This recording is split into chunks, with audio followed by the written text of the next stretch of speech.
Hello, my name is Caroline Carney and I go to Notre Dame High School, and I'm here to teach you about keystone species. Keystone species are all around us in every ecosystem in the world. Because keystone species are so vital, it is everybody's responsibility to take care of them. There are 5 types of keystone species. The first is the predator. This would include sea otters and fire ants and other predators. Next are the modifiers. This would be like the North American beaver and Brazilian termite. After that is the prey. The prey would include animals such as African elephants. Next are the mutualists. These are also known as the lynx species. These are mainly made up of animals that are mobile links which connect the food webs, which would otherwise be separated.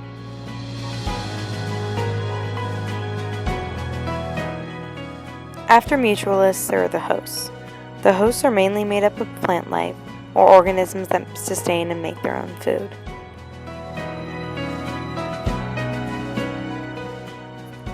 Now, to get a better look about what keystone species are, I'm going to take you into an ecosystem.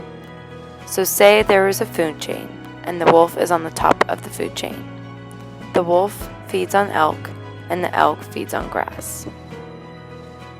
The wolf here is the keystone species holding everything in the ecosystem in balance. So as I said, the wolf feeds on elk, elk feeds on grass, and the grass gets its nutrients and food from the sun. So if there was no wolf, then the population of elk would increase, leaving the grass to decrease because there are more animals feeding on it.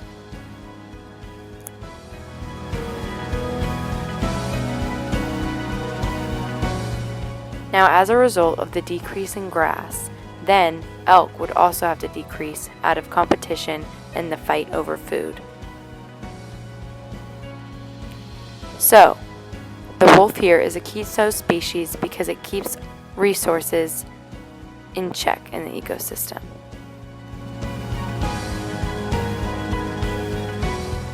All species in an ecosystem or habitat rely on each other. A keystone species is a plant or animal that plays a crucial role in ecosystem functions. Not always, but often, a keystone species is a predator. The theory that the balance of ecosystems can rely on one keystone species was first established in 1969 by American zoology professor Robert T. Payne. Payne's research showed by removing one species, the sea star, from a tidal plain on an island in the U.S. state of Washington, that it would have a huge effect surrounding the ecosystem. The sea stars are a major predator for the mussels on the island. With the sea stars gone, mussels took over in the area and crowded out other species. In this ecosystem, the sea star was, and still is, the keystone species. If we do not have keystone species, then it is likely to say there will be no more ecosystem. If there is no keystone species, then there will be no ecosystem, which will cause less life and a deterioration of the planet.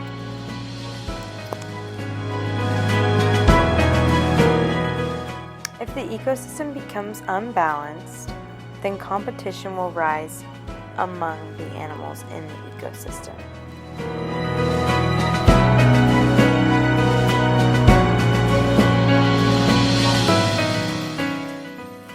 Without keystone species, new plants or animals could also come into the habitat and push out the native species.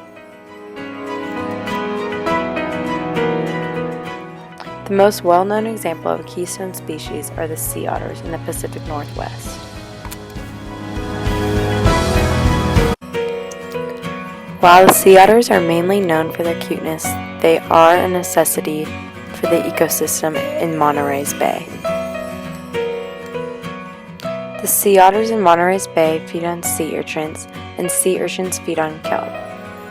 If the otter did not feed on sea urchins, the sea urchins would eat up all of the kelp forest or large seaweed.